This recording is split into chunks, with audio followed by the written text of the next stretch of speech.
Bismillahirrahmanirrahim. Assalamualaikum warahmatullahi wabarakatuh. Perkenalkan, nama saya Dharma Mulyana Wisni. Saya adalah mahasiswa Pendidikan Akuntansi angkatan 2018, Fakultas Ekonomi Universitas Negeri Makassar, dengan NIM 1892041043. Pada kesempatan kali ini, saya akan membawakan materi yaitu tentang perencanaan strategis, di mana di sini saya mengambil contoh PT Samsung Electronics Indonesia sebagai contoh.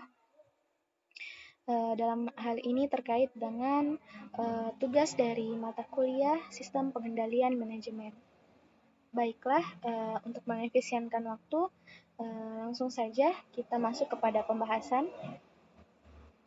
Ya, sebelum itu di sini saya akan membahas terlebih dahulu tentang subbahasan yang akan dibahas dalam beberapa menit ke depan, yakni yang pertama adalah pengertian dan pentingnya perencanaan, kemudian yang kedua makna dan arti penting perencanaan strategi, kemudian tujuan perusahaan, dan yang terakhir adalah bagaimana perencanaan harus dilakukan.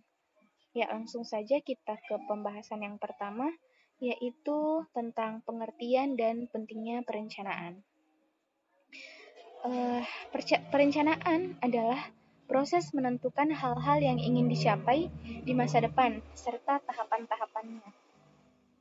Jadi, secara singkat, perencanaan ini adalah proses menetapkan tujuan dan strategi untuk mencapai tujuan itu. Nah, perencanaan ini bisa dilakukan dalam dunia bisnis, usaha, kegiatan sehari-hari, ataupun aktivitas yang kita lakukan. Nah, pada kesempatan ini saya akan memberikan contoh terlebih dahulu dari kehidupan sehari-hari kita sebagai mahasiswa. Misalkan kita ada jadwal di kampus perkuliahan misalnya jam 8. Jadi kita harus tiba di kampus jam 8. Jam 8 itu kita harus sudah tiba di kampus. Nah, itu adalah sebagai penetapan tujuan yang akan kita capai, yaitu tiba di kampus tepat waktu jam 8 pagi. Nah, kemudian strategi-strategi apa atau tahapan-tahapan apa yang perlu kita lakukan? Yaitu mungkin kita harus bangun pagi, misalnya bangun jam 6 pagi, dan di situ kita harus sudah sarapan, kemudian bersiap-siap, mandi, berpakaian, dan lain hal sebagainya. Kemudian berangkat pun transportasinya kita sudah tahu. Nah, inilah yang dimaksud dengan perencanaan. Seperti itu. Kemudian selanjutnya ada pentingnya perencanaan. Nah, yang pertama, alasan pentingnya perencanaannya itu perencanaan ini memperjelas tujuan. Jadi, kita sudah punya tujuan. Kita melihat kembali contoh yang sama, yaitu kita punya tujuan kita mau tiba di kampus pukul 8 pagi. Jadi, perencanaan ini memperjelas tujuan kita.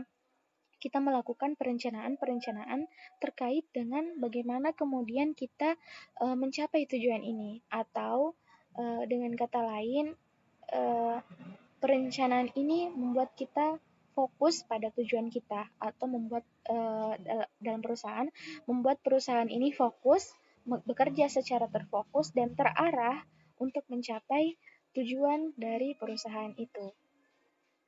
Kemudian, pentingnya perencanaan yang kedua adalah meminimalkan kekeliruan atau kesalahan. Tentunya dengan kita sudah mengetahui tujuan dari tujuan kita, tentunya kita perlu juga tahu apa saja risiko-risiko yang kemungkinan terjadi dalam rangka untuk mencapai tujuan kita ini. Ya, jadi dengan mengetahui hal tersebut, kita bisa meminimalkan kekeliruan dan kesalahan. Dan dari perencanaan ini, kita seperti yang sudah dijelaskan tadi, bahwa dia memperjelas tujuan. Jadi kita juga sudah tahu, jadi tidak akan ada lagi tumpang tindih pekerjaan atau pemborosan pekerjaan atau waktu yang tersisa lebih banyak karena memang sudah terfokus. Dan ini kesalahan ini akhirnya terminimalkan gara-gara karena dengan adanya perencanaan ini. Kemudian pentingnya perencanaan yang ketiga yaitu kita bisa memahami kondisi produk dari perusahaan misalnya atau kondisi dari keuangan dan kondisi kompetisi di pasar. Jadi misalkan dari segi produk kita tahu dari bahwa produk ini kita ciptakan untuk siapa yang akan menjadi konsumennya. Nah, dalam hal ini PT Samsung Electronics Indonesia dengan produk-produk yang telah dikeluarkan, yang telah dikembangkan dalam beberapa tahun terakhir ini, nah target-target yang menjadi target dari PT Samsung ini menurut kami adalah mereka-mereka yang berusia muda, yang berusia sekitar remaja sampai dewasa. Ya, itu adalah target-target dari Samsung ini, anak muda milenial ya. Nah, kemudian keuangannya. Dari perencanaan kita bisa mengetahui kondisi keuangan perusahaan. Karena tentu sebelum kita mengeluarkan suatu produk atau melahirkan suatu produk, kita perlu tahu berapa budget yang kita miliki untuk kemudian kita bisa tahu apakah itu cukup untuk melakukan suatu inovasi yang baru untuk produk kita, ya. Kemudian kita bisa dari perencanaan ini kita bisa tahu juga kondisi kompetisi perusahaan di pasar. Misalkan Samsung, kompetisinya siapa-siapa saja yang menjadi pesaing-pesaingnya di pasar saat ini.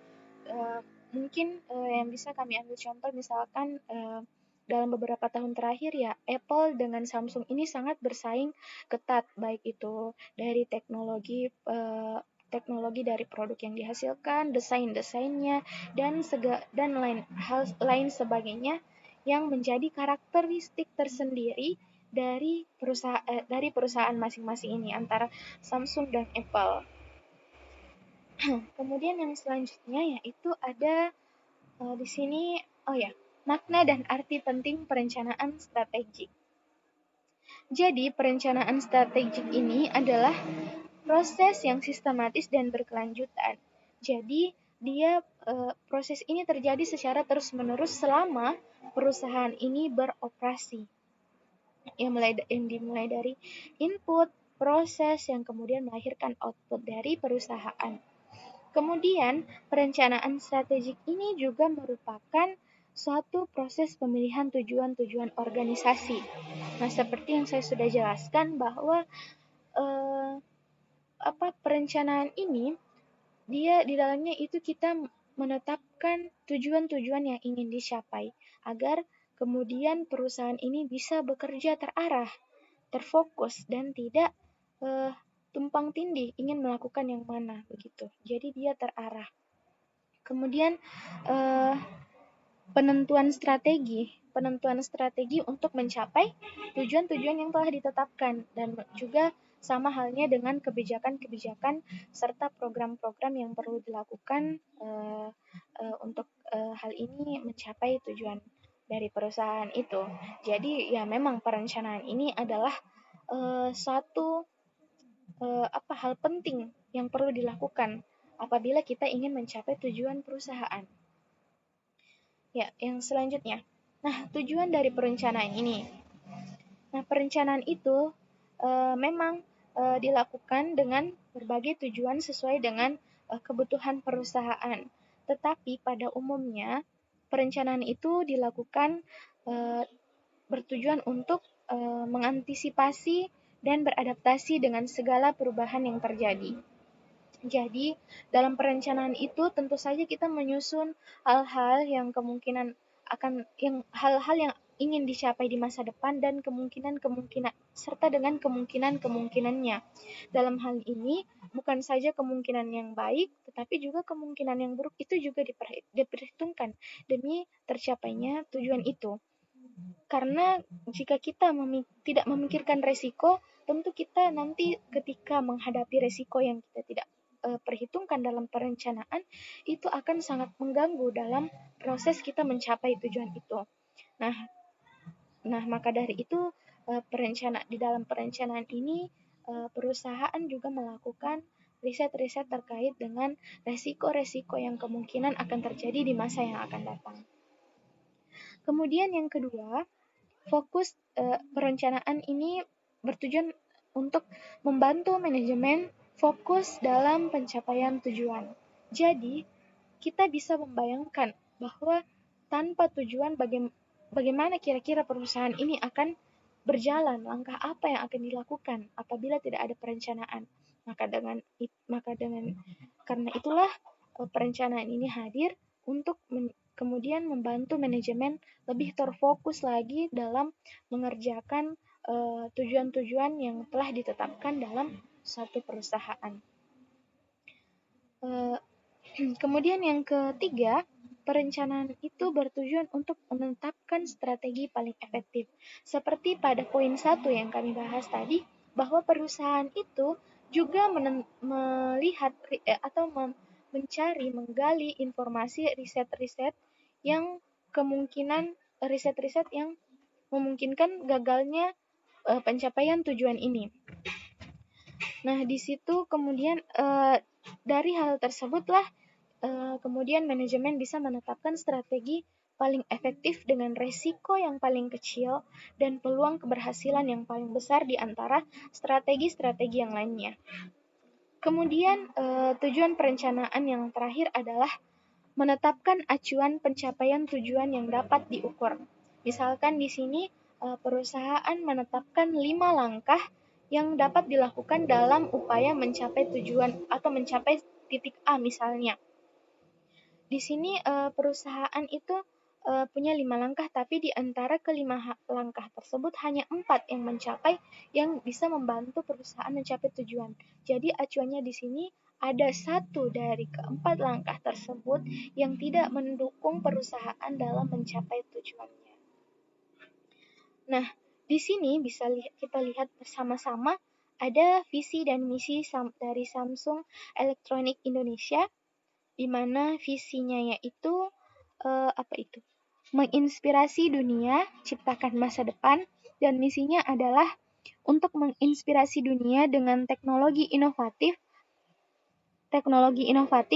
produk dan desain yang memperkaya kehidupan masyarakat dan berkontribusi pada masa depan yang bertanggung jawab secara sosial dan berkelanjutan. Jadi dari visi dan misi ini kita bisa melihat komitmen dari Samsung bahwa dia ini ingin menginspirasi dunia dengan inovasi-inovasi yang ada di dalam perusahaan Samsung itu. Jadi, rencana yang dilakukan Samsung dalam hal ini adalah bagaimana kemudian produknya ini bisa menginspirasi dunia. Bagaimana kemudian produk dari Samsung ini bisa menginspirasi dan diikuti oleh banyak orang di dunia atau di masyarakat luas misalkan. Jadi, karena itulah kemudian PT Samsung ini mendedikasikan seluruh sumber daya yang ada yang terkait dengan PT Samsung ini, baik itu karyawan atau prosedur dalam pembuatan produknya, itu semuanya itu melakukan inovasi-inovasi. Nah, dari tahun ke tahun bisa kita lihat bersama bahwa produk Samsung ini terus-menerus melakukan perkembangan dari produk yang sebelumnya. Dia terus meningkat dari tahun ke tahun dan tetap tentunya mempertahankan kualitas yang ada sehingga dia bisa bertahan dalam persaingan pasar. Pesaingnya terutama ini Apple. Dia bersaing keras dengan Apple ini Samsung. Jadi kemudian Samsung ini dia punya bagaimana kemudian Samsung ini bisa bertahan di tengah ketatnya persaingan pasar, dia mempertahankan kualitas. Nah, dalam perencanaan tentu Samsung punya strategi ini, yaitu bagaimana kemudian kita bisa bertahan di persaingan pasar. Nah, muncullah strategi bahwa dia harus melakukan peningkatan kualitas peningkatan melakukan inovasi-inovasi dengan tetap memperhatikan kualitas dari Samsung nih. Jadi dia tidak melupakan kualitasnya, tetapi justru berkembang seiring zaman, seiring dengan teknologi yang semakin tahun semakin berkembang. Jadi ya itu adalah karakteristik dan perencanaan yang sangat baik dari Samsung untuk tetap mempertahankan para konsumennya. Ya, seperti itu. Kemudian bagaimana perencanaan ini harus dilakukan? Nah, kita menyusun rencana harus dengan realistis dan dari berbagai harapan. Nah, harapan-harapan ini bukan hanya harapan-harapan yang indah-indah semata, tetapi kita juga mempertimbangkan hal-hal realistis yang terkait dengan kemungkinan apa saja yang akan terjadi di masa depan.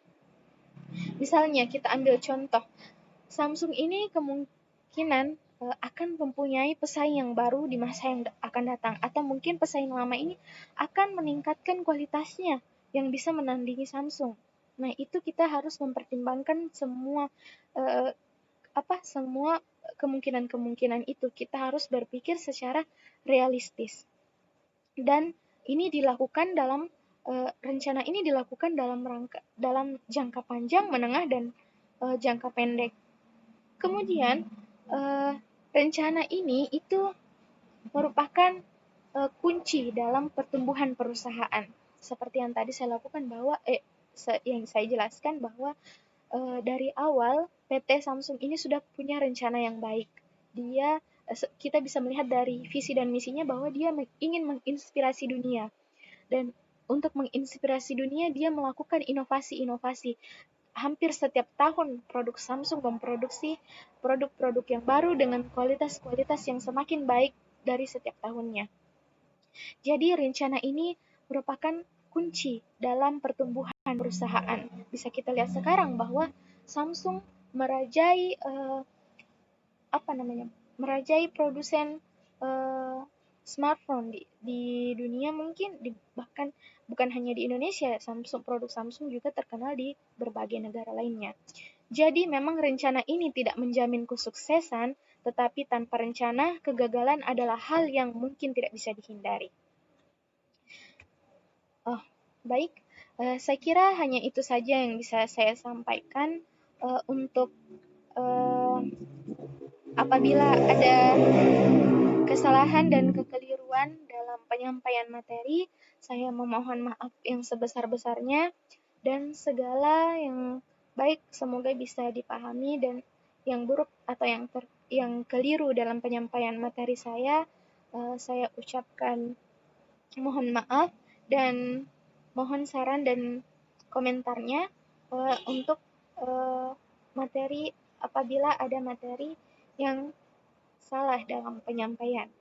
Untuk itu, akhir kata saya Dharma Mulyana Wismi kembali mengucapkan terima kasih dan mohon maaf yang sebesar-besarnya apabila ada kesalahan. Wabillahi taufiq wal hidayah. Wassalamualaikum warahmatullahi wabarakatuh.